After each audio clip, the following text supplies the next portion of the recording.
evening. As we discussed earlier, at the center of Mr. Clark's plan to undo President Trump's election loss was a letter. Mr. Donahue, on December 28th, Mr. Clark emailed you and Mr. Rosen a draft letter that he wanted you to sign and send to Georgia state officials. You testified that this could have, quote, grave constitutional consequences.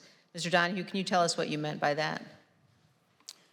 Well, I had to read both the email and the attached letter twice to make sure I really understood what he was proposing, because it was so extreme to me. I had a hard time getting my head around it initially. But I read it, and I did understand it for what he intended, and I had to sit down and sort of compose what I thought was an appropriate response. I actually initially went next door to the acting AG's office, but he was not there. We were both on that email. I knew we would both have probably a very similar reaction to it. He was not in his office, so I returned to my office and I sat down to draft a response because I thought it was very important to give a prompt response rejecting this out of hand. In my response, I explained a number of reasons this is not the department's role to suggest or dictate to state legislatures how they should select their electors. But more importantly, this was not based on fact. This was actually contrary to the facts as developed by department investigations over the last several weeks and months. So I responded to that, and for the department to insert itself into the political process this way, I think would have had grave consequences for the country. It may very well have spiraled us into a constitutional crisis, and I wanted to make sure that he understood the gravity of the situation because he didn't seem to really appreciate it. And what was Mr. Clark's reaction when you sent this email to him?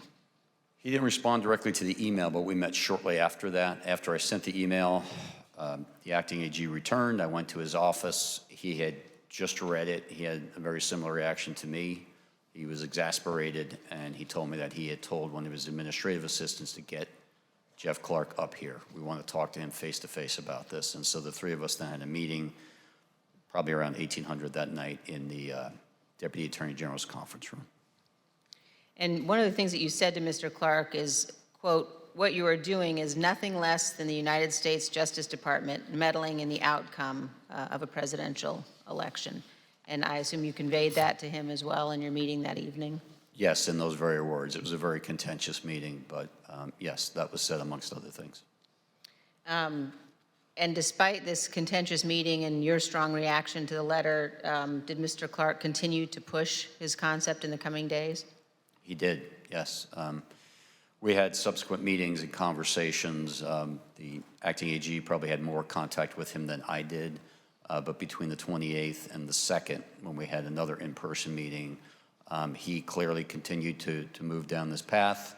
He began calling witnesses and apparently conducting investigations of his own. He got a briefing from DNI about purported foreign intelligence interference.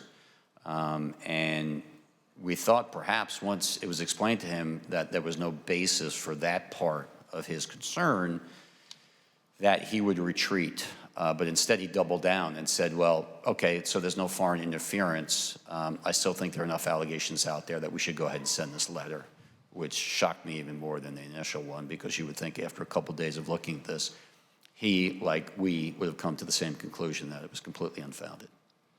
And when you learned that he had been calling witnesses and conducting investigations on his own, did you confront him? Yes. And what was his reaction?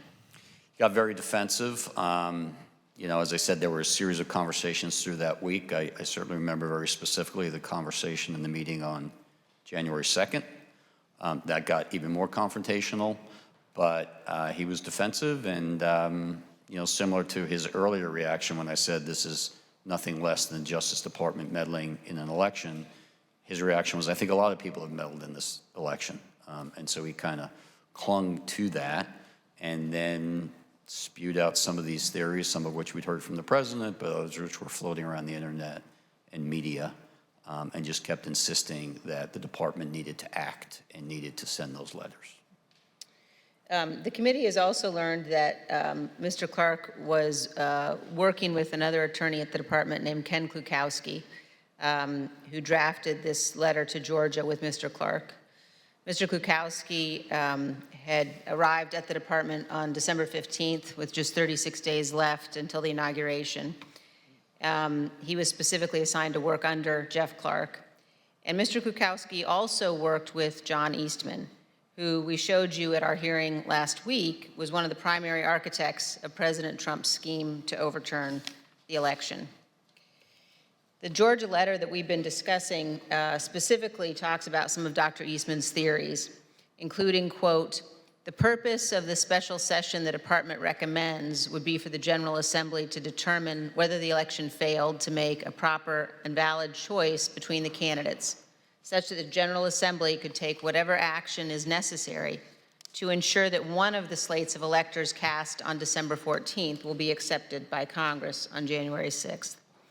Committees also learned that the relationship between Dr. Eastman and Mr. Kukowski persisted after Mr. Kukowski joined the Justice Department. Let's take a look at an email recommending that Mr. Kukowski and Dr. Eastman brief Vice President Pence and his staff. Other recipients of this email included the Chief of Staff to Congressman Louis Gohmert. And the email says, as stated last week, I believe the Vice President and his staff would benefit greatly from a briefing by John and Ken. As I also mentioned, we want to make sure we don't overexpose Ken given his new position. This email suggests that Mr. Kukowski was simultaneously working with Jeffrey Clark to draft the proposed letter to Georgia officials to overturn their certified election and working with Dr. Eastman to help pressure the Vice President to overturn the election. I want to thank all of our witnesses for being here today and for answering our questions about this letter and other issues. We asked Mr. Clark some of the same questions that we've asked you, and here's how he answered. Did you discuss this draft letter to Georgia officials with the President of the United States? Fifth, and executive privilege, again, just restated for the abundance of caution. Okay, if you look again at the draft letter, in the first paragraph, second sentence says, the department will update you as we are able on investigatory progress, but at this time we have identified significant concerns that may have impacted the outcome of the election in multiple states, including the state of Georgia. Isn't that in fact contrary to what Attorney General Barr had said on December 1st, 2020? Fifth. Mr. Chairman, I yield back. Mr. Chairman, I reserve.